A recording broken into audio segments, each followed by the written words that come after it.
sliceofscifi.com.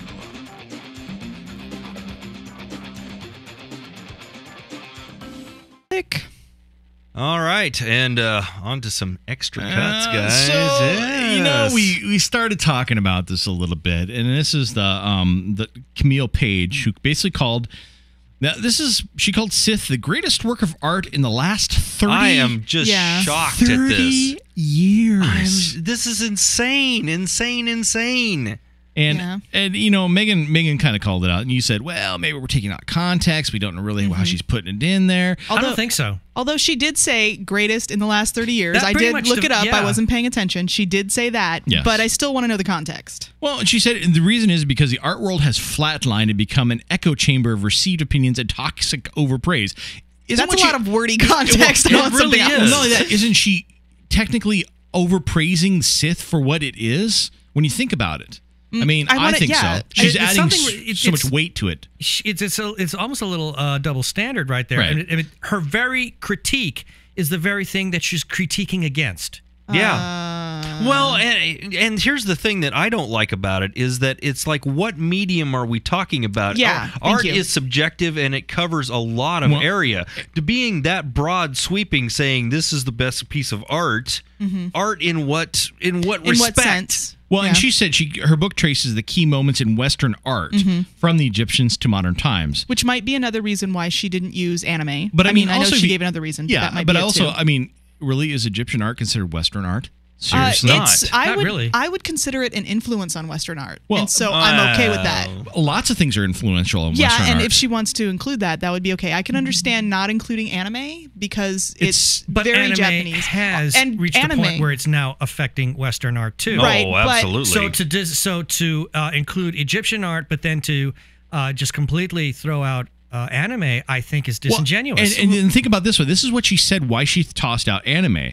She said she considered using it, but concluded that, and this is what she concluded, it lacked the overwhelming operatic power and, yes, seriousness of Lucas's Revenge of the Sith.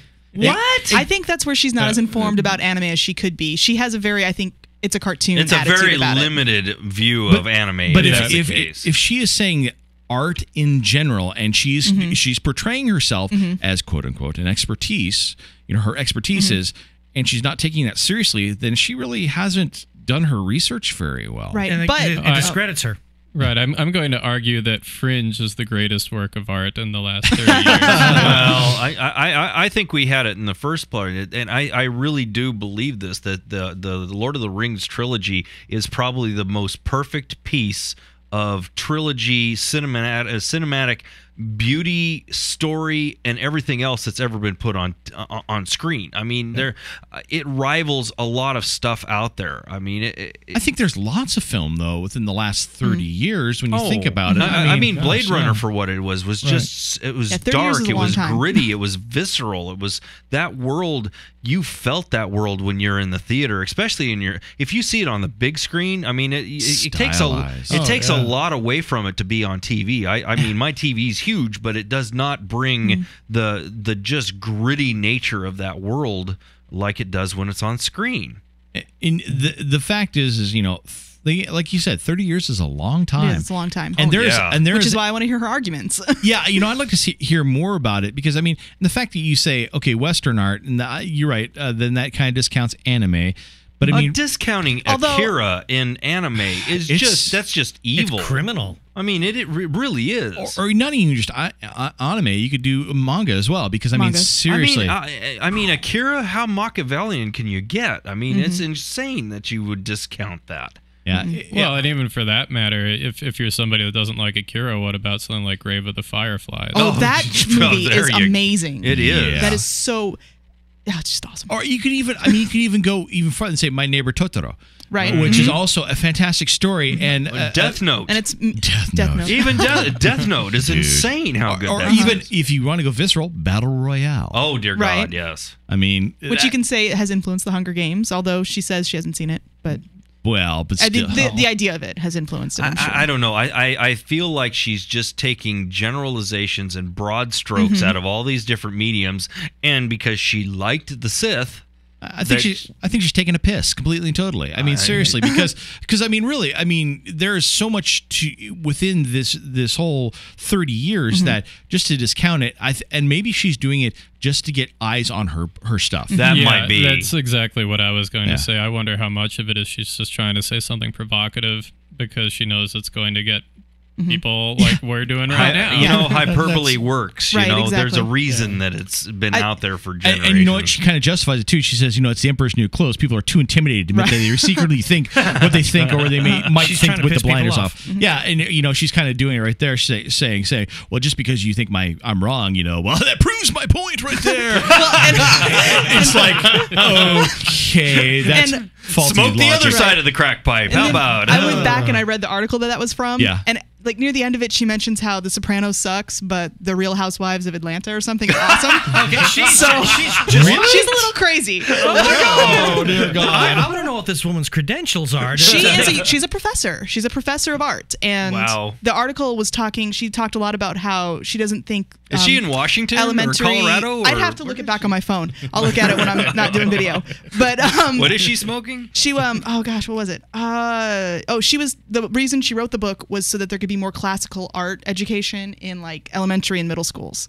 And so that that's I where she's agree coming with. from. So she meant it ironically. No, I think she still meant it that way. Just that I think it was more of an example of contemporary art and something new. Well, and that's why I really want to hear her arguments for Well, not it. only that, it's like, okay, if you're doing contemporary art, then why would you go all the way back to the Egyptian art? No. Yeah. It's the book is about. It's like a history. So it's from. She Okay. takes like 20 some odd pieces from throughout art history, and it's Western art history. Oh, so she's really picky and choosing. She wanted to make a concise book. So she said she would like to have done world art, but that it needed to be more accessible and smaller, and she didn't want like a tome, you know. But the thing is most of the time, most people would go, well, lady, if you're just going to pick and choose out of all these little things, you know, you're not really giving a proper overview of art in the Western society. The Well, fact it that depends we're- on what she chose. See, the fact that we're giving her 10 minutes on this is actually proving the point that all she had to do was basically piss us off, and we'll basically push the. I think she's supposed to be pretty crazy. I don't know. I'm gonna have to read up on her. Yeah. You think she's pretty crazy? Yeah. Well, I don't know. The article just implies that she's pretty crazy. Her They're not giving a bunch of DVR is specifics. loaded with her DVR is loaded with Jersey Shore and freaking the Twilight series. So I discounted all I right looked there. her dead in her eye sockets and I said, "Bitch!" you use those words, right? Yeah. If you guys haven't watched Lock and Peel, by the way, those guys are awesome. They really are. They're funny. But okay, enough with. We've given her. You know what? 10 minutes. We had a really great discussion in the last extra cuts, and that was the books to movie thing. Oh, the books to movie thing. And we actually got a couple of them that I was going to run in the listener feedback show. Unfortunately, we ran out of time. That's why this is extra cuts. Perfect. That's what it's here for. Hey guys, this is Craig from PA. I'm calling about the books to movie or TV show meme. Hope you guys heard of a man named Peter V. Brett. He writes a series called Demon War Cycle. The first book is Awarded Man. The final book, Daylight War, is actually out this February, so it's a trilogy clue. that's going to be finished. Never heard of him. Help me calling He is was a just friend of mine in imagine a college. world where you can't walk more than a half a day away from your home before demons will be coming out at night. So you have to run all the way home before the sun goes down. And there's magic in this world that most of the population, if not all of them, know how to protect themselves from these demons, but they don't know how or why the magic works. I mean, there's fire demons, there's little giant tree demons. I mean, there's all kinds of crazy things to scare you. But it's told by the perspective of three people, through flashback and when they're older. And one guy is, of course, the hero who has to find the way to fight these demons. Go just take a look at The Awarded Man online, and you'll get a better feel for it. But it really is something that would look awesome on the screen. And, All right. and, Hopefully and it it, didn't go too long. and Bye. it has been optioned, actually. Paul. Okay, so then that's kind of off the table then. Yeah, Yeah. So, but also, folks, you're kind of missing the point. We also want who would be cast. Right. Who do you want to see? I'm having a hard time. Who do you? Yeah, I know. Who do you want to see in that role? Because remember, it's very important, especially if we're talking about a franchise that's really important to us.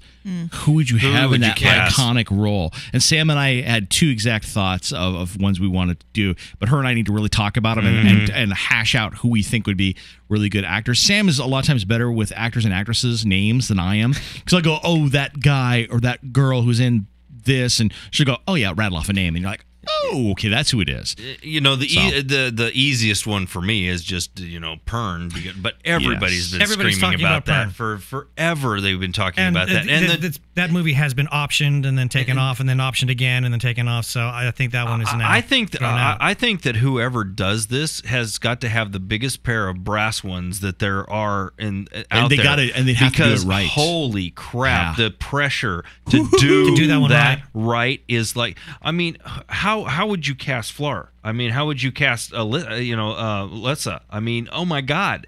I have no idea who I would even want to see as Lessa. How come I get the feeling this is going to be Peter Jackson's next project? Oh, you know what?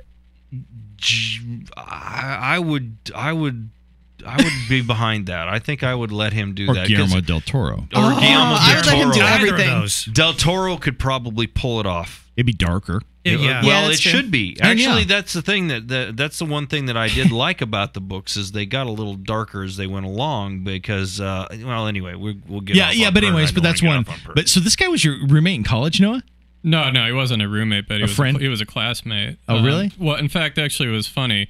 The three of us, Peter V. Brett, Mike Cole, who's also gone on to become a published author, and myself were the three guys with long hair in history class.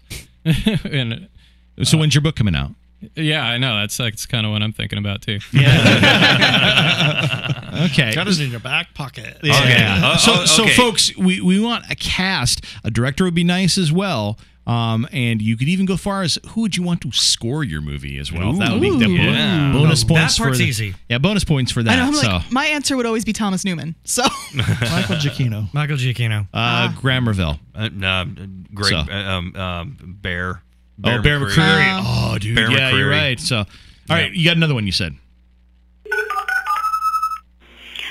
Hi, Slicers. It's Katie from Massachusetts. Hey, Katie. I was just listening to Feedback episode 516, and Web Genie, here's my pitch. Okay. I don't read a ton of hard sci-fi books. I tend more towards fantasy and historical fiction. But one of my favorite series of all time is Outlander by Diana Gabaldon, which does have a sci-fi element to it. I know that there are rumors of a TV series planned around the books coming soon, but no movies have yet been made of her work, so I think it's fair game. Okay. Outlander, for those of you who aren't familiar, is an epic series about an English nurse, Claire, who, while on her honeymoon in Scotland just after World War II ends, is transported back in time to 18th century Scotland through a ring of standing stones. So, time travel, sci-fi. There was, while she's there, she gets caught up in this political intrigue between two different Highland clans, and then you've got the greater backdrop of the Jacobite uprising against the British. So she takes up with this Highlander called Jamie Fraser for protection, and much to her dismay, she falls in love with him, and she finds herself with two husbands in two different centuries. It's a mess, but it's fantastic. With 7 novels already written and an 8th one on the way, there is definitely a lot of material available for a series of films. For my dream director, I can see Peter Jackson, once he finishes his Tolkien cycle, directing these films. I can imagine him capturing the rugged landscapes of the Scottish Highlands, the lush and fertile valleys, the perilous coastlines, in the same love letter style as he does in The Lord of the Rings, capturing the many different facets of beautiful New Zealand. I think that his style would be completely perfect. Casting Outlander would be really tough, and Lord knows that there are entire forums dedicated to this. But I imagine Natalie Dormer, the sassy modern Claire. I'm stumped about who might make a perfect Jamie, but I do know I would love to see David Tennant using his lovely Scottish burr to play Ian, one of Jamie's clansmen. I can Thanks, see that. guys. Keep on slicing. Now there's there you go. You gave us your bravo. Beautiful. Bravo. That's exactly what we were looking for right there. I disagree that it's sci-fi. It's definitely fantasy, and it can be magical elements with that. Do the time travel? It doesn't necessarily. But it's still a good. It's still a good. Yeah, still a good candidate. Yeah, absolutely, and well done because she gave us the synopsis, why it should be made into it. Bing, bing, bing. It sounds exactly perfect. Perfect. So Yeah. I only hope that we can live up to that. So don't forget, you all have homework. We set the bar right there. You just set the bar for how this thing should play out. So we Thanks a lot. Nothing like pressure. Yeah, nothing at all. So do you have a couple in mind, Ben? I've got one in mind, and it's ring. I'm not going to say. No, just say. How about you, Keith? No. None of us did our homework, Brian. To be fair, Keith reads a lot of historical fiction. Right. That would be cool. Actually, more biographies is where. So not really sci-fi fantasy stuff. I have in the past. Okay, so but I actually do have one. Well, just hold on. But I'm not going. I'm not going to do it tonight. Well, we're running out of time for this one anyway. So Noah, you got one possible? Well, you know what immediately pops to mind for me is don't tell us. Just say. Yeah, or nay. Yes, you have one, and we'll get it next time. So Meghan. when you got it fleshed out. Who? You, Me? Donatello? Zier. Me? I'm supposed to say Donatello? something? Yes. You actually one? Do you have one or more? Not yet. I'm going to have to think about it because all the things I think of, I'm like, oh, no, that's a movie. Yeah. Oh, wait, that's a TV show. Yeah, and that's part of the hard. That's been things. the tough part because I had like several. Oh wait, that's been optioned. Damn it! Or I can't use that one because that author has had a movie made of something else in the past. Doesn't count. I Actually, granted, what I had in mind is something that has been made into a movie That's by not gonna name. work. But that doesn't work. Actually, but by name, but not in spirit. Was it a similar name or same story?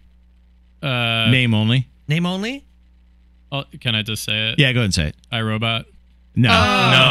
That doesn't count. Or it does count. iRobot you actually can't use that one because Outer Limits actually did something on that. Well, not only that, but it's been optioned so many different times. Different ways. So it doesn't ways count. From Sunday, it does And not if count. I remember correctly, I think the criteria also said that you couldn't use an author who has had other works that was filmed. Was that true? Because I forgot about that. That's going to make it a lot harder for me. Yes. And that's why some of I had to throw some of mine out. Because Asimov, he's had other work. You can't use other work. Wow. So you Dude. can't. Okay. Bradbury out. Yeah. Which is too bad because I loves me some Bradbury. So I mean, So there you go, folks. You all have homework. Wow us. Yeah, and we've got to wrap this thing up here because this is going to go into an hour. so we have a nice new app out there, folks. You guys can use it to do a comment about what you think should be optioned from a book. Absolutely. All All right. right. Thanks, everyone. You want me to roll credits? I don't know. Nah, don't worry about that. it. Don't worry about that. I was just curious They know because who the we credit are. music was going. No, I just got the We'll just music show running the in the app. back, so it's got something interesting in the Just background. show the app. Yeah, show the app. Bye. Bye, everyone. Let's go drink more. Let's go.